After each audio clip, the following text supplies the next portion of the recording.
আসসালামু আলাইকুম রহমতুল্লাহ বরকাতুহ। সম্মানিত দর্শক মণ্ডলী, আল্লাহ তাআলা বলছেন কুল্লু নাফসিন যায়িকাতুল মাউত। কুল্লু মানে হচ্ছে সমস্ত,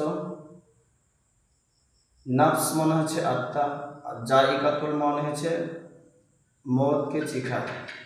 আল্লাহ তাআলা বলছেন প্রত্যেকটি মানুষকে একদিন মৃত্যুর স্বাদ চিখতেই হবে।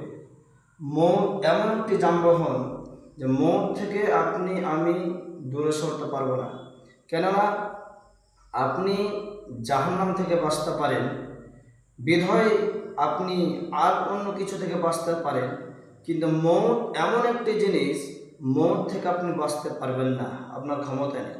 আল্লাহ তাআলা চ্যালেঞ্জ দিয়ে বলছেন ওয়ামা হুম আনহা বিগাইবিন, তোমরা যেখানেই থাকো না কেন আমি তোমাদেরকে আমার কাছে উপস্থিত করবই। এবং আল্লাহ তাআলা আরও বলছেন বিআইয়ি আরজিন তামুত, তোমাদেরকে আমি আল্লাহ এমন সিস্টেম করে দিয়েছি যেখানেই হোক না কেন, আমি তোমাদেরকে একটা সেকেন্ড দিয়েছি, মিনিট দিয়েছি, যে জায়গাতে হোক না কেন তোমরা যেখানেই থাকো না কেন তোমাদেরকে মৌত একদিন ধরবেই। মৌত একদিন এমন একটি জিনিস, মালাকাল মৌত আপনার কাছে একদিন আসবেই অবশ্যই।